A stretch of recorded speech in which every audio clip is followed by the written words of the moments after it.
Hi, everybody. Hi. Like you said hi, and I'm like, that's okay. What? I'm sitting here like, when you said hi, but that's how I sit normally, so it's fine. Hi. It's fine. Resting. Yes. We're passing Golf Cart Sales and Service. Golf Cart Enterprises Incorporated. That's nice. Absolutely. Okay. Hi, everybody. Hi. How are you? How are you, honey? I haven't seen you all I'm day. good. Yeah, it's been a day. This is our life. This is the time we get to spend together. It is. Yep. So we are actually doing a quick Sunday drive. I have to go do a showing of one of my listings that just went active. Which will be sold by the time you see this, we've maybe. We've already got multiple offers on it. Partly because it's a former model home. Secondly, because the market, things go very, very, very, very, very quickly. Anyway, so we're going to drive there, and as we do, we're going to talk about stuff. What are we talking about today? So we're going to do a couple things today. First of all, we're on Route 50, so we talk about this road a lot. This is Route 50. We are headed to the east, as you knew. All I know is that downtown Orlando, if we just kept going straight down this road all the way down, every stoplight, we would eventually, as one of our viewers told us, out. Even numbers go east and west, and odd numbers go north and south. Don't forget. So we're going east. So if we kept driving down this road, we'd hit downtown, but we're not going to do that. No, we're in Winter Garden. This is sort of the commercial / not industrial. It's not industrial. It's just heavier commercial. Like you got the RV places. Obviously, there's some shopping there and things. There's a couple of campgrounds and RV parks that are right here. Tijuana Flats is right here. Tijuana Flats is right there. There's a Publix. So really, as soon as we get to the next stoplight, you're sort of more in the commercial corridor. Like there's a Wawa and there's a Wendy's and there's all kinds of stuff. McDonald's and a very, very, very slow Burger King. It's the slowest Burger King in America. Now, it's lovely. Where were we when we were at a drive-through and the guy's car blew up? That was in. Is it Davenport? That was in Davenport. Yes, it was. Oh my gosh. Davenport. Yeah, guys, look, and we were stuck. There's like 4 cars behind us. So we spent a lot of time in drive-throughs as you're learning from this thing. When do we have time to shop for food? That's true. Although you did send me a picture today. Yes, so tonight we're celebrating. I got crab legs and corn and potatoes. And I'm going to do like a crab boil-ish kind of thing with Old Bay and stuff. Is that what you're doing? That's the plan, yeah. Oh, I thought we were having just crab legs. And so we're celebrating today, and I'll talk in a minute about what we're going to talk about. I don't know what we're celebrating. I was with clients earlier, and I just got a picture. I've got dinner covered. I'm proud of my girl, okay? My wife. Yesterday, for an hour, I don't even know if you know this. Yesterday, for an hour, there was a moment when we had 50 new construction clients under contract. Yes. For 50, that's a lot. Okay. I'm not sure that when you started in real estate, that we thought you'd have 50 clients ever.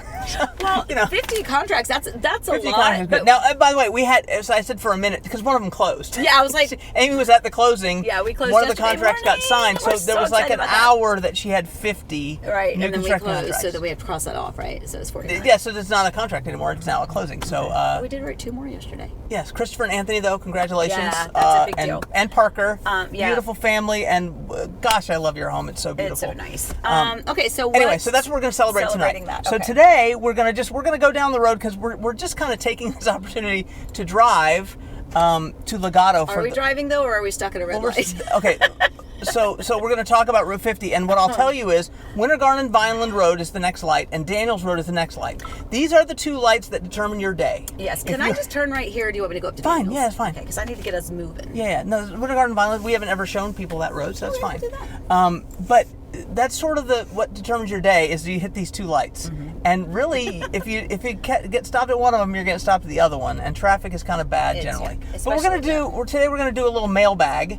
Mailbag. Yeah, okay. so I wrote down 3 questions that we get either all the time or one that was recent last night. This is always new to me, by the way. Yeah, right. I'm so busy, we don't have time to prep or anything. And I trust your expertise. Okay, hold on. Okay, yeah, and also tell that story. Hold on. Sorry. Why are you doing that? Okay, so when we're scattering again already, are but we? it's fine. I'm sorry. Yeah, no, it's just because it's bothering me. Fine. So when I was prepping, I know this. So we're in Eric's car now. We've been doing the Sunday drives. It's in a Eric's, truck. It's not a car. My apologies. How dare you? My apologies. Dare you? We are doing Sunday drives in your truck. Yes. Because that's where the equipment is. But the mic was in mine. So when I was trying to get it, it was actually in the floorboard of the passenger seat. So I came in the driver's side and I reached out and I leaned over. But I have a pump of hand sanitizer and one of the drink holders. And so when I reached over, I squirted hand sanitizer Nice. all like down the side of my shirt, and it's kind of cold with the AC blowing on it. Nice. Anyway, Okay. my apologies. Back to reality. Great. We're so professional Too and much things go good. information. Yeah, it's fine. Okay, so mailbag. So Yes, my mailbag. point is I'm trusting your expertise on this mailbag because I haven't told you the questions, but I know that you know what you're talking about. As we cross over, by the way, that's the turnpike. Right? It is. That's the turnpike. So I trust your expertise. We'll see if I'm right. So last night, on Instagram, one of the cool things about the way we do things is people contact us lots of ways. We love it when you text. Yes. People comment on YouTube videos. They send us messages on Facebook. And then Instagram, actually, I'm surprised. We get a lot of messages in Instagram. And we got one last night from a gentleman named Moises. Hi, Moises. And he asked you, and you answered him, but I wanted to answer for everyone because I think people have this question. So I know you know the answer to this because you answered him. Yep. Is it true that if I go to a new construction builder and I have a realtor that I will lose their incentives? No. Okay. No. Right. No. In fact, true story. I had a client once. This was pre-Crazy Days, who had on his own started talking to a builder, started getting a little bit deeper into the process, and then decided, hey, I'm building from across the country. I want to add a realtor to this. So before he wrote the contract, he reached out to me, and as I was doing my initial phone conversation, I asked him about the incentives. He's like, well, they didn't mention any incentives. Oh, yeah, I remember that. Do you remember that? It was like and I remember it was $17,000 incentive that the builder just never mentioned. Now, here's the thing. It's a new world. Builders don't have to have incentives right now. They don't, right? Because there's not enough homes to sell for the people that want to buy them.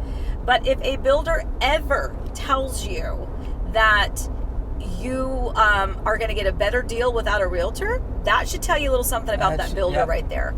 And so Moises was asking about a specific builder, and I'll leave it to you whether or not we want to mention what builder it is. But I don't want to mention. Okay, it's fine. What we always say is we don't really have favorite builders, but we do have builders that we tend to work with a lot, and some that we, if anybody wants to see a home by a certain builder, we will take them there. We will show them.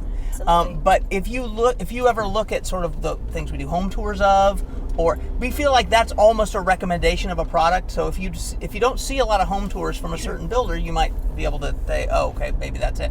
But my point is, this particular builder that he was talking about is a builder that does not, they treat realtors differently than almost every other builder. So, and there's a couple of reasons for that. Candidly, I could get into an entire, what do you call it, soapbox on this particular issue. But I do know from all the different site agents that I've worked with, and they're so fabulous, by the way. Yes. If any of you are watching this, which I'm sure you're not, I appreciate them so much. Yes.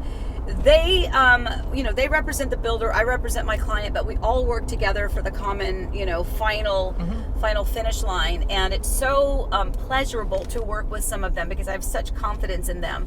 It does not, it doesn't, I know for a fact, if I ask a specific site agent if we can do something, if we can get something, if we can change something, if something is, permitted, that person is going to go to bat for us. And if they say no, then I feel like that's a very real, valid no, not just an arbitrary one. Anyway, but I do know you're going to go straight down this road? Is that what you're going to do? I am. Okay, cool. If that's fine. Yeah, fine. So one of the things that I do know from a site agent who, it was funny, one day I walked into a community and she was with a different builder, and I was like, what are you doing here?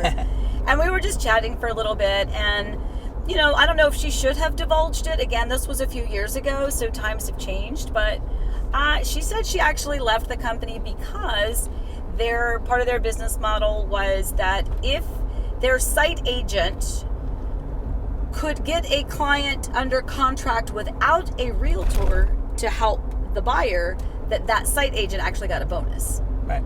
So that means And again, I don't work for them, so I'm not saying that all of that is true. All I'm saying is that you deserve representation and you are entitled to that. And what's behind that is this. So that saves them a little money because they don't pay a commission to a realtor.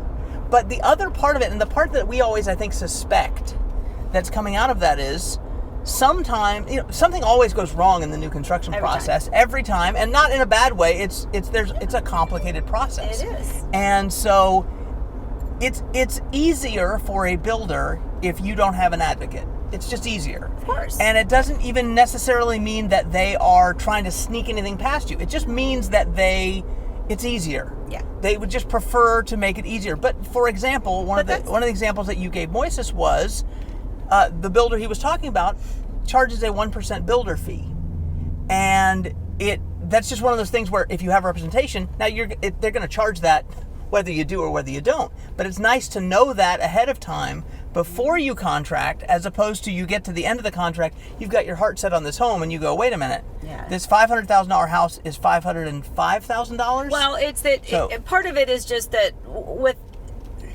and again, I don't want to talk about builders in that regard. Okay. But without having a realtor that knows kind of what's going on and to be there to be your advocate, it makes it a little bit more like I tell my clients that up front when we talk about homes or builders or communities. We always tell them that up front. They still buy homes from that builder. It's not about the builder. It's about kind of their business model, I guess. Right. Kind of their corporate policy and mindset. Yes. So as long, and which is fine, they're entitled to that. Right. But it's my job to be the advocate for my client. So if my client wants that, I need to remind them that, hey, your closing costs now are not going to be 5%, they're going to be 6%, and that's cash that you need to close. Yes. And sometimes you can't find an extra $5,000 laying around. We're going to talk about that in a few minutes about cash you need to close. But let me just an adjacent question that I put on my list. But it's a question someone asked you the other day. Okay. Can I get a better price without a realtor, particularly in new construction? No.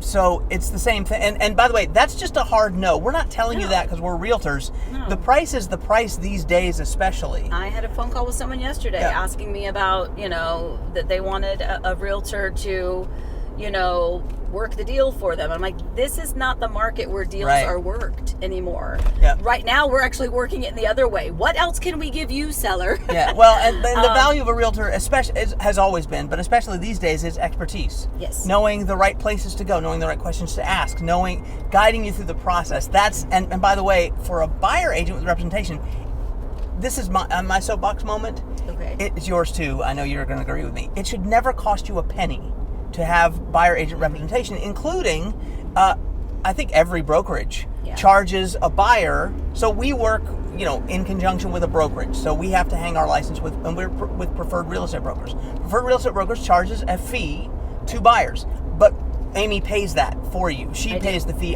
instead of having you have to pay it. Right. She pays it. Now other agents don't do that necessarily. And you know what though? That's actually on the listing side as well. Yes, true. It's ultimately it's a transaction fee that a broker charges, and that's okay. That's every their brokerage business, does that. Absolutely, and it's not like a crazy ridiculous amount of money. It's just an additional fee that I never think that my clients, whether I'm listing their home or whether I'm helping them purchase their home, should ever be charged that. So that's a good point. And we say it's always free to use Amy as your buyer agent, right? And we make sure it is always free. Yeah. And so if you're another part of the country working with another realtor, that's just something to always ask about. And everyone has their own different policies. That's our kind of soapbox is it shouldn't cost you anything to have representation. So okay, a question that we get a lot: which builder has the best bang for the buck? That's kind of a difficult question, I think. It's definitely But people ask difficult. that question all the time. So here's the thing. There is no answer because the same builder will have different finishes. That's a really good point. For different communities in different areas. Okay, so let's just... D.R. Horton. I thought that's where you're going. No. Like tears. No. I thought that's where you're going. That's a good thought process. But we just passed Windermere High School, by the way. Yes, we did. No, but let's just say there's a very, very expensive community, a very expensive area. That builder is going to include some standard options to keep in line with the entire, what's the word I'm looking for? Like a ritzy area, I guess. Yeah. So those more expensive... bougie costs money. Bougie costs money. Rule number 1, bougie costs money. That's a good one. Okay, thanks. Another T-shirt slogan. I guess. Okay. But no. Okay, so I don't even really know what the term means. People always ask us. Sometimes they'll laugh and they'll say, "We kind of want bougie." And so I kind of know. No, that's true. But okay, so this is a good example. Okay. Ooh, hello, truck. Okay. So for instance, Mattamy Homes in their community called Sanctuary at Twin Waters, which is now closed out, when they were selling the community, there were some included standard options at the time in that community because it was more high end, I guess maybe that's another way to say it, a little bit more high end, the area is a little bit more, is it affluent or affluent? Either way, I think is okay. I say affluent, tomato, that's right. Okay. So, and it's in those cases, that builder is then going to provide certain builder options standard, taller baseboards, taller doors, taller ceilings. Maybe it's already quartz counter or granite counters, depending on the builder. But now you could be that same exact builder, and I'm not going to use MI as the example in this thing. I was just kind of referencing it there. But then the same exact builder in another community where the price point, the median income is going to be different, it's going to have a different set of standard options. Yeah. So now maybe the standard option is not the taller baseboard. You still have a granite counter, and you still have to, like, it's going to be different. So the answer to your question is, who gives you more bang for the buck? It's going to be all over the place because it depends on where are you looking to buy, and what's your bang? Like, what are you looking for? So what do you value, I guess? Yes, because some people might value a larger home site, in which case, okay, well, more bang for your buck is going to be out more where it's rural, but you're probably not going to be in the areas that are going to have something else that you might also then enjoy. And maybe one way to think about that is, what is the price per square foot? A custom builder is going to charge you $300 or more per square foot. Well, but you might think you're getting a lot of bang for your buck there because you're getting gorgeous tile and all kinds of stuff. Where I was going with tiers is, so like D.R. Horton has express homes, which tend to be a lower price per square foot, right? Smaller homes. Then they have D.R. Horton, and they have Emerald. That's where I was going with that tiers for bang for buck. I thought that's where we were going. Well, that's not really bang for buck. Okay, but that's where. Okay, I was just explaining. I thought you meant which builder is going to give you the most when you buy a home. Like, who has the best, highest standard options? Okay, so my apologies, I misunderstood. No, you're good. It's fine. So the last question for this part of it, and then we want to talk about a new video series that we need your help with. Help with? No, well, you're going to be in it, but no, people. I would like their comments because we're putting together. Yeah, we're putting together how to do it. We're not quite sure. Okay. So this is a question we get all the time, and by the way, so listen up, either first-time home buyers or if you're, thinking about this question. This is sort of the question behind the question that we always get, which is, how much money do I need to buy a home? Mm-hmm. Like, so we know what homes cost, but I think sometimes, especially when you're working real estate, you take for granted that people don't know, like, what their target is. Like, how much money do I have to have in the bank? Okay, so we I sort of put together some notes on it, and we kind of know this inherently, but we want to share that. So assuming you're not paying cash, right? So we're starting. If you're asking how much cash do I have to pay cash, whatever the house costs. Right. But so really the question behind the question is, how much do I need to qualify for a mortgage? Right.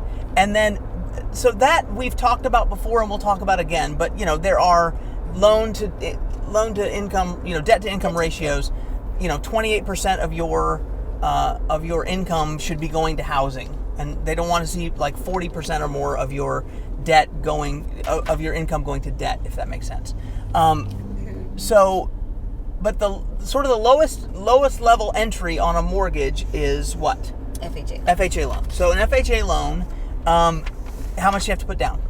3.5%. 3.5%. Okay. Are you quizzing me right now? Well, I think it's cool that you just know. I had to look these things up, and I kind of knew them, but you probably can't. But there's also a cap on the FHA, right? Which is $356 as of today. Is it really? $356, $352. Freaking amazing. Yeah, it used to be $305. But now that's for Orange County, right? That's for Orange County, Florida. Right. Yes. Okay. So, because by the way, that does change. So yeah, in some places it's like $500,000. Yeah. So FHA loan cap. So that's important to know what that is wherever you live. But here in Orange County, it's $356, $352. Yeah, it's pretty good. So what that means? Wow. So you need 3.5% down on that loan. So that amount, I wrote it down. Well, it's so basically, so 356, 352 is how much you can borrow, which means you have to put down about $13,000 ish. So you can basically buy a home for $370,000 and take a loan of 356, 352. There's not the exact numbers, but if you're looking for a home and you want to do an FHA loan, 356, 352. Okay. Now, here's the thing. So that's $13,000 you need for the down payment. Mm-hmm. Is that all you have to have? No. No, you have to have money for closing. You have to have money for closing costs. So now, John. I have to call him. If you got to answer it, we can pause the video. It's fine. No, it's okay. Okay. John Sparrow from Mattamy Homes. Hi, John.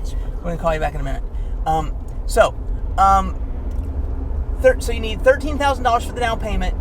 Now, you're going to call Amy, and she's going to find you a place that has some incentives towards closing costs, right? And you're probably going to use their preferred lender and get some incentive. So I just sort of in my head went $5,000 for closing costs because they're probably going to contribute $5,000 and you're going to get $5,000. That's a thing we can work out. By the way, we're coming up to Amy's listing here that's on the left, but just go down through Legado for a minute.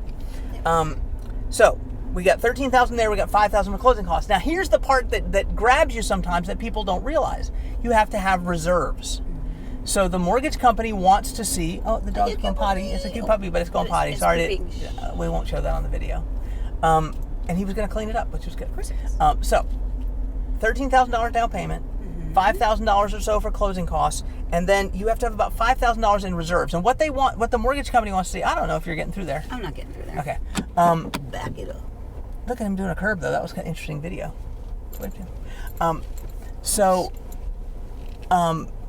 I'll just talk and we'll see if we crash. Going. I'm just gonna. No. I'm just gonna have to borrow someone's. Yeah, sorry, driveway borrower. But we're seeing a guy do it a curb. That's cool. That is very cool. Look at him leveling it out like that. That's cool. I feel like this whole thing has made we're on a very important point. Okay, I'm sorry. People really want to know. It's not your fault. Sorry. But I feel like it's an important point that we want to tell people. I'm going to go back. I'm sorry. So the FHA cap, $356,000, $352,000. Yes, means you can buy a house for about $370,000.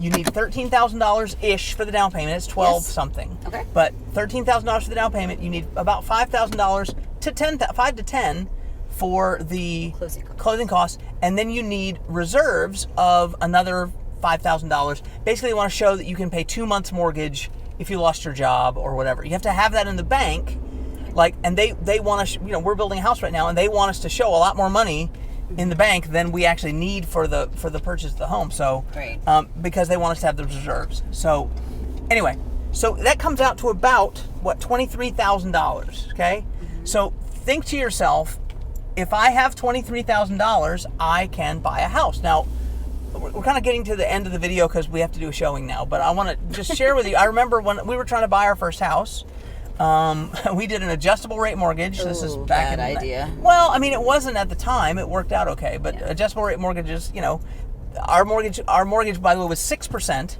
which was a great rate back in 1993. It could have gone up to 12%.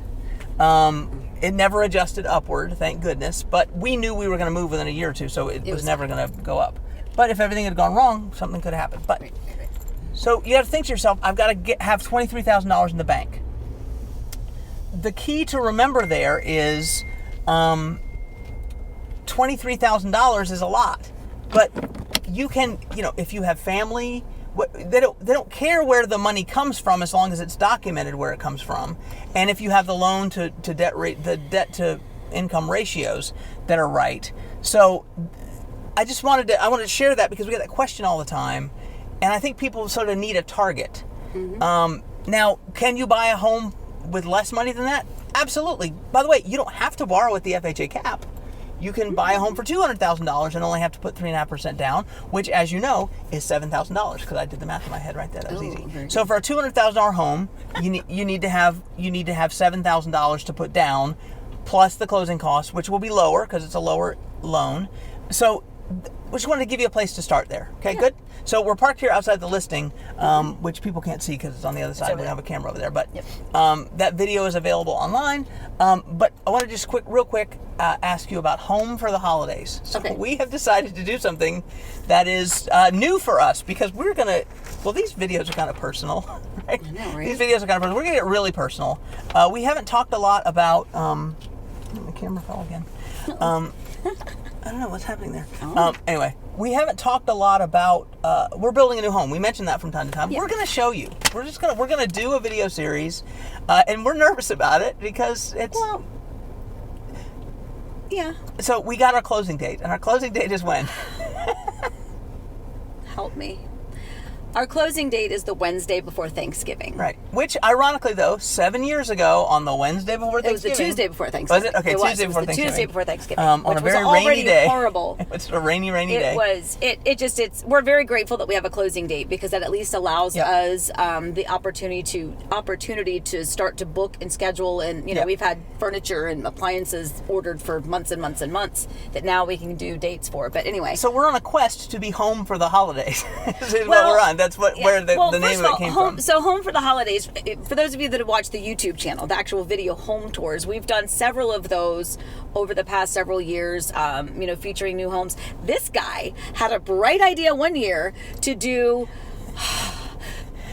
So freaking video every single day. One year we did 12 days, the 12 homes of Christmas. That's we did 12. Then one day we did 24. Homes for the Holidays. 24 video tours in 24 days. We did it? We did. Come on. That December was good. 1st through the 24th. We were exhausted. So we did kind of condense it a little bit into the 12. And we didn't do it last year at all. And I think people were not. They did. We got lots of messages because people look forward to it. And we usually do those. We premiere them live so I can kind of chat with you while those are airing. But at any rate. We'll do something like that this year. But we'll do something fun like that for you guys. But feel free. Give us some suggestions of something that you might want. But for our home, we have encountered quite a few things in the build process of our own home. No build process is perfect. Yep. Mistakes happen. Mistakes have happened to our home. And we made mistakes, by the way. And we made mistakes. We made mistakes too. And so I think that there's going to be some tips in there and some information in there that's going to be very helpful. And we're going to take you through. So one of the questions is, this is on YouTube, but part of me wants to do it as a daily series on Instagram of shorter videos. We have to produce these, and Amy has 49 new construction contracts and a whole bunch of other stuff going on. So it's a question of the timing, but I think people would enjoy it, and I think people would learn a lot from it. So an Instagram series, is that something you'd be interested in? Would you want to see it on YouTube in a weekly form instead? Mm-hmm. But essentially what we're going to take you through is we're going to look back to start with, and I think we're going to start this next week. We're going to look back to begin with. Okay. Our daughter's getting married next week. Can we do it the week after? After that, yes. Okay, beginning of November. But we're going to look back first at some of the things we've done, mistakes we've made, good things and we'll take you to the house, show it to you under construction. We haven't really been documenting it over time, so we'll sort of, do a little time capsule thing on that. Photos and things like that, though. But then we're going to take you through how we're booking to move. We have a very interesting move thing because we're homeless for 10 days in the middle of there. Mm-hmm. Do we have to go? You have to go? In a second, I do. Okay. Yes. So anyway, give us an idea of what you'd like to see. We'll end it with a home tour of our new home. But that may be that might be a home for the holidays, like Christmas. You didn't tell me that part. That might be a Christmas one. Oh my gosh, we're not gonna. We'll talk. It's just an idea at the moment. So hey, we love you. Goodbye. All right, Amy's guys. Gotta go do a showing. I do. I have to go do a showing. All right, guys. Thank you so much for watching. Please stay safe, stay well. Remember, we love you. Right? We love them. In fact, we do. All right, guys. Have a great day. Happy house hunting.